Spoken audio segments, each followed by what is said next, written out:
시청자 여러분 안녕하십니까? VOA 뉴스투데이 시작합니다. 한국 군 당국은 북한이 서해 NLL 일대 대부분의 섬에 군사시설을 구축한 것으로 파악했습니다.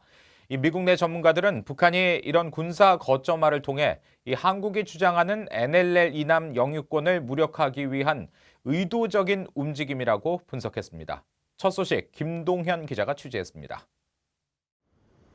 한국 국방부 국방정보본부가 이달 초 제출한 국정감사 자료에 따르면 북한은 2015년부터 서해 북방 한계선 일대의 섬들에 대한 군사시설을 구축한 것으로 드러났습니다. 특히 갈도에는 화포를 배치하고 아리도와 한박도에는 레이더를 설치해 감시기지로 운용 중인 것으로 파악됐습니다. 갈도는 서해 NLL 경계로 연평도에서 4.5km가량 떨어져 있는 최단 거리에 위치합니다. 또 갈도와 아리도, 한박도를 제외한 다른 도서들은 2015년 이전에 이미 군사기지화를 완료했습니다. 브루스 베넷 랜드연구소 선임연구원은 북한의 이 같은 움직임은 한국의 NLL의 영유권을 무효화하기 위한 전략의 일환으로 평가했습니다. 지난해 9.19 남북 군사합의 때도 불완전한 형태로 남은 서해 평화지대 구상이 향후 논의되더라도 유리하게 협상하려는 의도일 수 있다고 분석했습니다. They don't recognize the NLL. And so that they're going to militarize the other islands where they can to give them an advantage to gradually push. 버나드 샴포 전 주한미 8군 사령관은 북한의 해안포 사격과 서해 NLL 일대 군사 기지화는 9.19 남북 군사합의 취지인 신뢰 구축에 반하는 행위라면서 합의 철회까지 고려해야 한다고 주장했습니다. It's not satisfying its intended purpose, and so South Korea should withdraw from it. 한미연합사 작전참모 출신인 데이빗 맥스웰 민주주의 수호재단 선임연구원은 북한의 이런 움직임 때문에 기습 도발 등이 우려된다며 미한연합훈련의 조속한 재개 필요성을 제기했습니다. I'm concerned, even though the ROK Marines and the U.S. Marines can conduct training on their own and other exercises, the lack of combined training reduces readiness. 미국의 전문가들은 북한의 NLL 군사기지화에 대한 미한 당국의 소극적 대응이 자칫 북한이 도발하도록 하는 빌미를 줄 수 있다며 적극적 대응을 주문했습니다. VOA 뉴스 김동현입니다. 한국 정경두 국방장관은 북한이 지난 23일 서해 북방 한계선 NLL 인근에서 해안포 사격을 한 것과 관련해 인내할 수 있는 만큼 인내하고 북한이 선을 넘지 않게 관리해 나가겠다고 밝혔습니다. 정경두 장관은 27일 한국 국회 법사위에 출석해 북한 도발에 대한 대처 방안을 묻는 질문에 국민에게 직접적인 피해가 가는 일이 절대로 없도록 하겠다며 이같이 밝혔습니다. 그러면서 국방부는 한미연합 방위 태세를 완벽하게 유지하며 북한 비핵화를 최대한 지원할 것이라며 북한의 NLL 인근 해안포 사격으로 9.19 남북 군사합의를 위반한 데 대해 합의 준수를 촉구하고 항의했다고 설명했습니다. 미군 정찰기가 최근 한국 서울과 수도권 상공을 비행한 것으로 알려졌습니다. 미국의 군용기 추적 민간 사이트인 에어크래프트 스폿은 27일 미군 정찰기 리벳 조인트가 서울과 경기도 일대 약 3만 1000피트, 9,448m 상공을 비행했다고 밝혔습니다.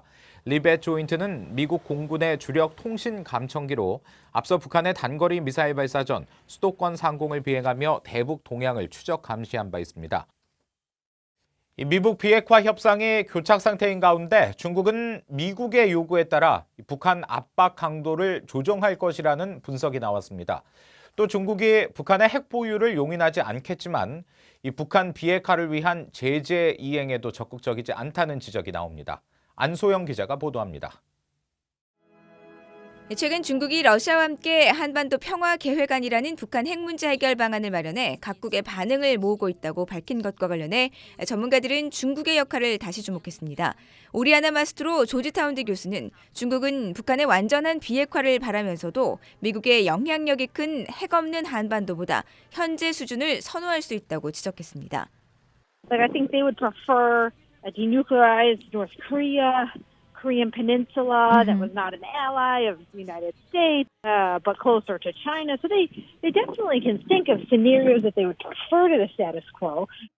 따라서 중국은 미국의 대북 목표에 따라 북한 압박 강도를 조절할 것이라면서 북한의 비핵화를 위한 중국의 역할을 강화하려면 미국은 핵 미사일 실험과 생산 중단 등 보다 명확하고 구체적인 대북 목표를 제시해야 한다고 강조했습니다.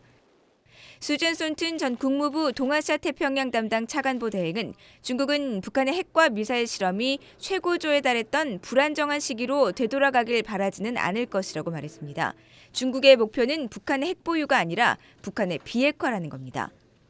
I have had conversations with Chinese officials on this topic very recently. I do not believe that China signed or even willing to accept Korea as a nuclear state. 이런 가운데 크리스토퍼 힐 전 국무부 동아태 담당 차관보는 중국과 러시아의 계획안에 대해 미국은 진지하게 받아들이지 않을 것이라고 지적했습니다. 러시아나 중국이 비핵화 협상에서 진전을 이룰 수 있을지 매우 회의적이라는 겁니다. Oh, I don't think the U.S. will take this very seriously. Very skeptical that Russia could really make any progress. Russia and China. 중국의 대북 제재 이행에 대해서는 큰 틀에서는 여전히 유엔 안보리 대북 결의를 준수하고 있는 것으로 평가했습니다. 전문가들은 그러나 중국은 북한의 제재 회피를 돕거나 눈 감는 정황이 곳곳에서 드러나고 있다며 시정을 요구해야 한다고 지적했습니다. VOA 뉴스 안소영입니다. 미국 국무부가 북한의 인권을 개선하기 위한 각종 자금 지원 계획을 발표했습니다. 대표적으로 북한의 국제사회 정보를 유입시키는 활동과 북한의 인권 유린 문제를 개선시키는 활동을 지원할 계획입니다. 이현철 기자가 전해드립니다. 미국 국무부 민주주의 인권 노동국은 최근 북한의 인권과 책임 추궁, 정보 접근을 위해 활동하는 국내외 단체와 기관들을 위한 기금 지원 공고 2건을 발표했습니다. 국무부는 먼저 대북 정보 유입과 북한 내부 정보 유출을 촉진하는 사업들과 북한 인권 기록과 옹호 활동 사업들에 대해 75만 달러에서 최대 300만 달러를 지원할 예정이라고 밝혔습니다. 그러면서 정보의 자유로운 흐름을 촉진하는 사업과 관련해 대북 라디오 방송 제작과 송출, 북한 주민들에게 흥미있는 콘텐츠 생산, 표현과 이동, 결사, 평화로운 집회의 자유 등 근본적인 자유의 증진 등을 예로 들었습니다.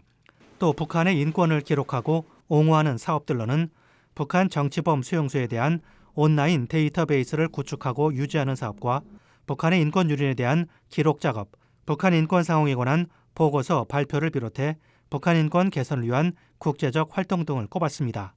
국무부는 국내외 비영리, 비정부 기구들과 공사립, 고등 교육기관 등이 자금 지원 신청을 할 수 있다면서 마감 시한을 내년 1월 8일로 정했습니다. 또 모든 사업들은 개혁으로 이어질 수 있는 영향력과 지원이 끝나도 지속될 수 있는 잠재적 가능성이 있어야 한다고 강조했습니다.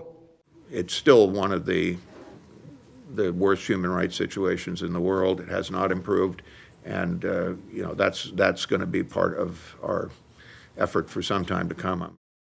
국무부는 이와는 별도로 대북 정보 유입과 내부 정보 유출, 북한 내 정보 유통을 촉진하는 사업들에도 고정 지원금 그랜트를 지원한다고 발표했습니다. 마감 시한은 역시 내년 1월 8일입니다. 국무부는 3개월에서 12개월에 걸친 사업을 지원하는 이 지원 기금에는 5만 달러에서 최고 15만 달러를 책정하고 16개 단체를 지원할 예정이라고 밝혔습니다. VOA 뉴스 이현철입니다. 미국 재무부는 대북 제재 등 해외 자산 통제실의 제재 프로그램 실행을 위해 광범위한 민간 영역, 비영리 기구 등과 정기적으로 관여하고 있다고 밝혔습니다. 재무부 관계자는 26일 대북 제재 이행을 위한 재무부의 민간 영역과의 관여 활동에 대한 VOA의 질문에 이같이 밝혔습니다.